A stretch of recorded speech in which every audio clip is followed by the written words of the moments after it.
రాజకీయాలు ఎప్పుడూ ఒక అంతు చిక్కని పద్మవ్యూహమే. అందులోనూ అమరావతి రాజధాని వ్యవహారం నివురుగప్పిన నిప్పు లాంటిది. ఒకవైపు రాజధాని పరుగులెత్తుతోందని రైతులంతా తమ వైపే ఉన్నారని అధికార కూటమి ధీమాగా ఉంటే, అనూహ్యంగా సీన్లోకి ఎంటర్ అయ్యారు మాజీ సీఎం జగన్మోహన్ రెడ్డి. పులి పడుకున్నంత మాత్రాన వేట మర్చిపోదు అన్నట్లు మళ్లీ పాత ఫార్ములాను మావిగన్ మంత్రాన్ని తెరపైకి తెస్తూ అమరావతి సెంటర్గా పొలిటికల్ హీట్ పెంచుతున్నారు. తమ దగ్గరకు వచ్చిన రైతులకు అండగా ఉంటామని భరోసా ఇవ్వడమే కాదు, దౌర్జన్యం చేస్తే ఎవరిని వదిలిపెట్టేది లేదంటూ ఒక రేంజ్లో వార్నింగ్ ఇచ్చారు. అసలు జగన్ను కలిసిన ఆ రైతులు ఎవరు? అమరావతిలో అసలు ఏం జరుగుతోంది? ఎవరి వెంట ఎవరున్నారు? ఈ పొలిటికల్ చదరంగంలో జగన్ వేస్తున్న నెక్స్ట్ మాస్టర్ స్ట్రోక్ ఏంటి? ఆద్యంతం ఉత్కంఠ రేపుతున్న అమరావతి పాలిటిక్స్ ఏంటో ఇప్పుడు చూద్దాం.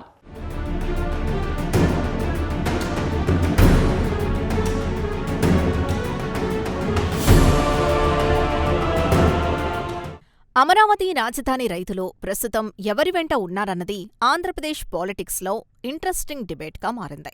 కూటమి ప్రభుత్వం పగ్గాలు చేపట్టాక అమరావతి పనులు స్పీడప్ అవడంతో మెజారిటీ రైతులంతా అధికార పక్షం వెంటే ఉన్నారన్నది కామన్ పర్సెప్షన్.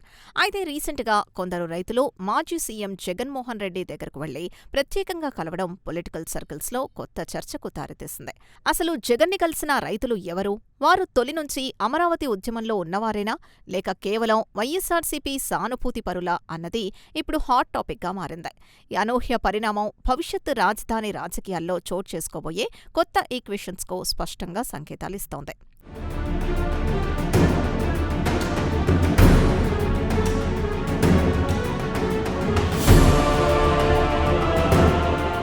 జగన్మోహన్ రెడ్డి అమరావతి రైతులకు అండగా ఉంటామని ప్రకటించడం వెనుక ఉన్న అసలు వ్యూహం ఏంటన్నది ఇప్పుడు రాజకీయ పండితులు డీప్గా విశ్లేషిస్తున్నారు.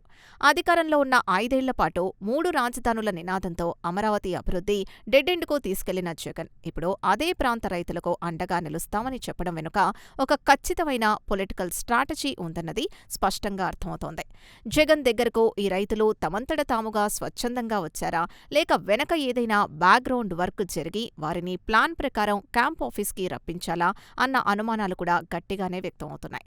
ఇది కేవలం కూటమి ప్రభుత్వాన్ని ఇరుకున పెట్టే ప్రయత్నమా, లేక నిజంగానే భరోసా ఇవ్వడానికా చూడాలి.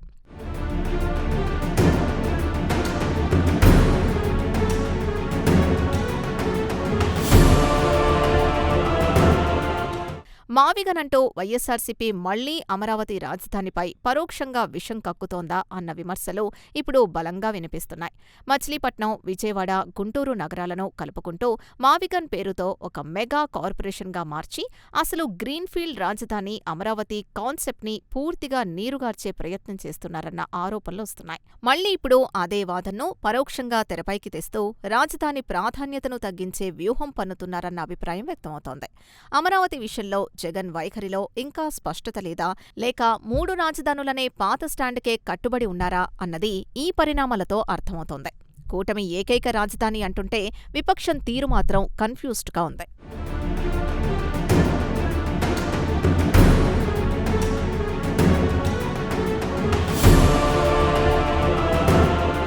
అమరావతి రైతులకు అన్ని విధాలా న్యాయం చేస్తామంటూ జగన్ చేసిన కమెంట్స్ ఇప్పుడు రాష్ట్రవ్యాప్తంగా కొత్త డిబేట్కు దారితీశాయి.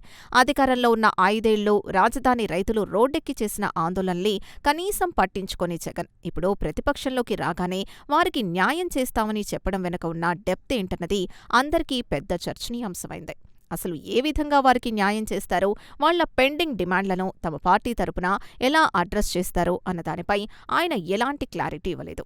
కేవలం కూటమి ప్రభుత్వంపై రాజధాని రైతులను రెచ్చగొట్టేందుకే ఈ ఎమోషనల్ మాటలు వాడుతున్నారన్న విమర్శలు కూడా గట్టిగా వినిపిస్తున్నాయి. ఇవి కేవలం తక్షణ పొలిటికల్ మైలేజ్ కోసం చేస్తున్న స్టంట్గా భావిస్తున్నారు.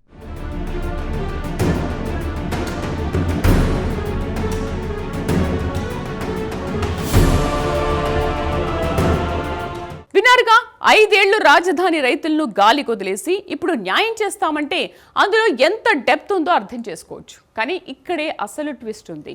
జగన్ టార్గెట్ చేసింది కేవలం ప్రభుత్వాన్ని మాత్రమే కాదు, క్షేత్రస్థాయిలో ఉన్న యంత్రాంగాన్ని కూడా.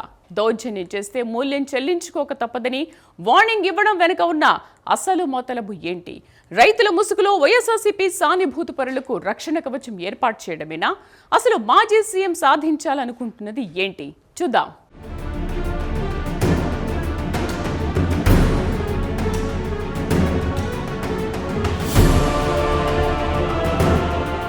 ఇప్పుడు దౌర్జన్యం చేస్తున్న వారందరి పని పడతామని జగన్ నేరుగా ఎవర్నీ టార్గెట్ చేసి అన్నారన్నది రాజకీయ వర్గాల్లో చాలా ఆసక్తికరంగా మారింది. రాజధాని ప్రాంతంలో కూటమి నేతలు లేదా CRDA అధికారులు రైతులపై ఏమైనా రాజకీయ ఒత్తిడి తెస్తున్నారా, లేక వైఎస్సార్సీపీకి మద్దతుగా నిలబడుతున్న రైతుల్ని ఎవరైనా కావాలనే ఇబ్బంది పెడుతున్నారా అన్న కోణంలో దీన్ని విశ్లేషిస్తున్నారు.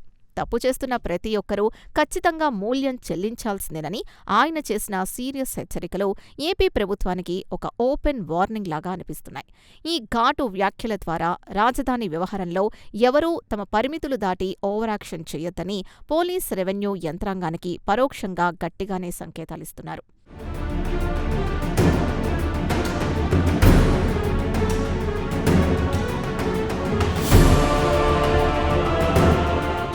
అందుకే మావిగన్ ప్రతిపాదనను మళ్లీ తెరపైకి తెస్తూ రైతులకు జగన్ ఏ మెసేజ్ ఇవ్వాలనుకుంటున్నారు అన్నది ఈ ఎపిసోడ్లో క్రూషియల్ పాయింట్. అమరావతి ఒక్కటే కాకుండా రాష్ట్రమంతటా సమాన డెవలప్మెంట్ జరగాలన్నదే తన ఫ్యూచర్ విజన్ అని, అభివృద్ధి వికేంద్రీకరణ పాలసీకే తాను కట్టుబడి ఉన్నానని స్పష్టం చేస్తున్నట్టు రాజకీయ పండితులు విశ్లేషిస్తున్నారు. కూటమి ప్రభుత్వం కేవలం అమరావతి అభివృద్ధికి మాత్రమే పరిమితమైతే తాను మాత్రం సమగ్ర రాష్ట్రాభివృద్ధినే కోరుకుంటున్నానని పబ్లిక్లోకి బలంగా తీసుకెళ్లే ప్రయత్నంగా దీన్ని భావించవచ్చు. ఈ హిడెన్ మెసేజ్ ద్వారా ఉత్తరాంధ్ర, రాయలసీమ ప్రాంతాల ప్రజల సింపతిని కంటిన్యూస్గా గెయిన్ చేయాలన్నది ఆయన లాంగ్ టర్మ్ పొలిటికల్ గేమ్ ప్లాన్లో ఒక మాస్టర్ స్ట్రోక్గా కనిపిస్తోంది.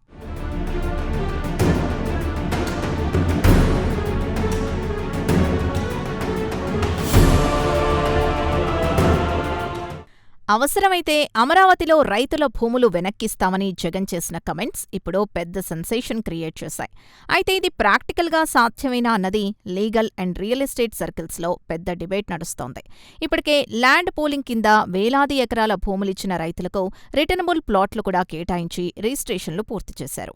ఇలాంటి కాంప్లికేటెడ్ పరిస్థితుల్లో ఆ భూములను మళ్లీ వెనక్కి ఇవ్వడం లీగల్గా వర్కౌట్ అవుతుందా అన్నది $1 మిలియన్ సందేహం. ఇది కేవలం రాజధాని రైతులను తమ వైపు అట్రాక్ట్ చేయడానికి వేసిన ఒక పొలిటికల్ గిమ్మిక్ అన్న అభిప్రాయాలు వ్యక్తమవుతున్నాయి. దీని వెనుక పక్కాగా ఒక పెద్ద పొలిటికల్ డ్రామానే నడుస్తున్నట్టు స్పష్టంగా అర్థమవుతోంది.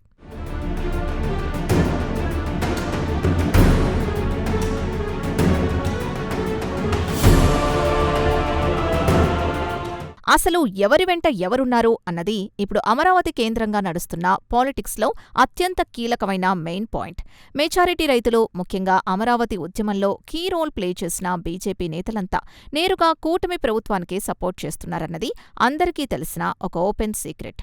ఎందుకంటే వాళ్ల కళ్ల ముందు వాళ్ల కలల రాజధాని నిర్మాణం పనులు ఇప్పుడు మళ్లీ సాకారం అవుతున్నాయి. అయితే సడన్గా నిన్న జగన్ దగ్గరకొచ్చిన ఈ కొద్దిమంది రైతులు అసలు బ్యాక్గ్రౌండ్ ఏంటి, వీళ్ల కేవలం వైఎస్సార్సీపీ హార్డ్ కోర్ సానుభూతి పరులా, లేక నిజంగానే కూటమి ప్రభుత్వ నిర్ణయాలతో తమకు అన్యాయం జరిగిందని జెన్యూన్గా ఫీల్ అవుతున్నారా అన్నది లోతుగా విశ్లేషిస్తే కాని ఈ సరికొత్త రాజకీయ చదరంగంలో దాగున్న అసలు నిజం బయటపడదు.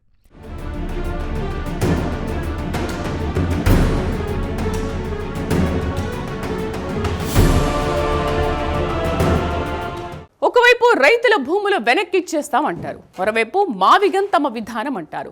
భూములు వెనక్కివ్వడం లీగల్గా సాధ్యమేనా అన్నది పక్కన పెడితే అసలు ఈ కామెంట్స్ వెనుక ఒక స్ట్రాంగ్ మైండ్ గేమ్ నడుస్తోందని విశ్లేషకులు చెబుతున్నారు. క్యాడర్లో జోష్ నింపడానికి, అధికార కూటమిలో కన్ఫ్యూజన్ క్రియేట్ చేయడానికి జగన్ ఆడుతున్న ఈ పొలిటికల్ గేమ్ ఏం మలుపు తిరగబోతోంది? అమరావతి విషయంలో ఆయన వైఖరి ఎందుకు ఒక పజిల్లా మారింది? ఆ వివరాలు తెలుసుకుందాం.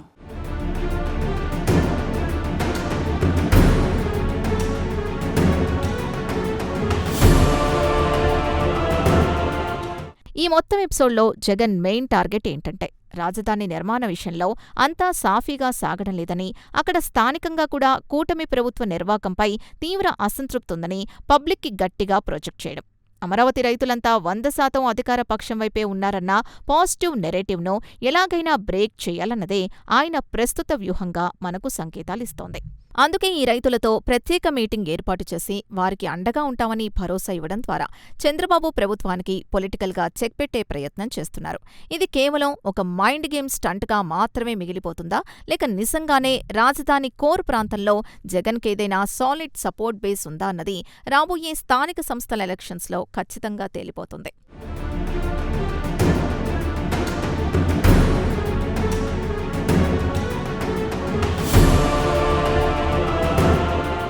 రాజధానిపై జగన్ వైఖరిలో ఇంకా ఒక రకమైన కన్ఫ్యూషన్ సాధారణ పబ్లిక్కి స్పష్టంగా కనిపిస్తూనే ఉంది.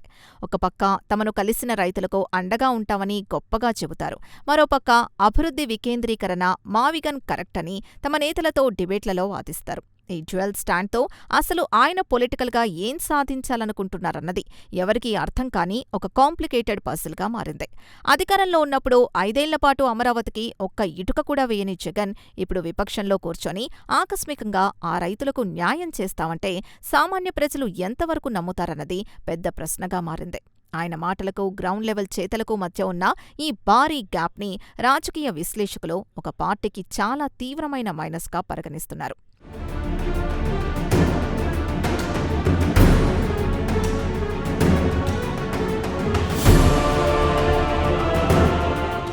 జగన్ చేసిన ఘాటు హెచ్చరికల వెనుక ఉన్న అసలు ఉద్దేశం డీలాపడిన క్యాడర్లో మోరల్ సపోర్ట్ నింపడమే అన్నది ఇప్పుడు ప్రధాన చర్చనీయాంశం.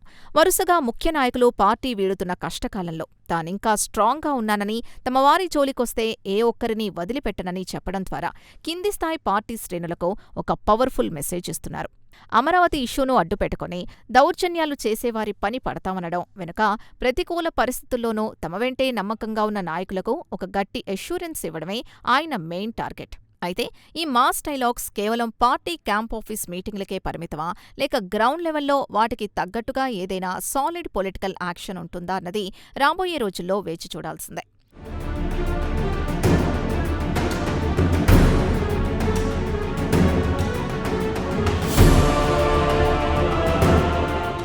చివరగా చెప్పాలంటే అమరావతి రాజధాని ఇష్యూ అనేది ఏపీ పాలిటిక్స్లో ముగింపు లేదా ఒక ఎండ్లెస్ ఎమోషనల్ డ్రామాలాగా మారిపోయింది. అధికార పక్షం ఒకే రాజధాని అంటుంటే విపక్షం ఇంకా మావిగన్ వంటి వాదనల చుట్టే పదే పదే తిరుగుతోంది. అమాయక రైతులు మాత్రం ఎవరి స్వార్థ రాజకీయాలకు వారు వాడుకునే పావులుగా మారిపోయారన్న ఆవేదన సగటు ప్రజల్లో సర్వత్రా వ్యక్తమవుతోంది. జగన్ తాజాగా తీసుకున్న ఈ కొత్త స్టాండ్ అమరావతి రాజధాని భవిష్యత్తుపై, స్థానిక రైతుల మనోభావాలపై ఎలాంటి ఇంపాక్ట్ చూపుతుంది అన్నది కాలమే ఫైనల్గా నిర్ణయించాలి. కానీ ఏళ్ల తరబడి నడుస్తున్న ఈ పొలిటికల్ మైండ్ గేమ్లో అంతిమంగా నష్టపోతోంది మాత్రం ఆంధ్రప్రదేశ్ రాష్ట్ర సమగ్ర భవిష్యత్తే అన్నది ఎవరూ కాదనలేని ఒక అతిపెద్ద చేదు నిజం.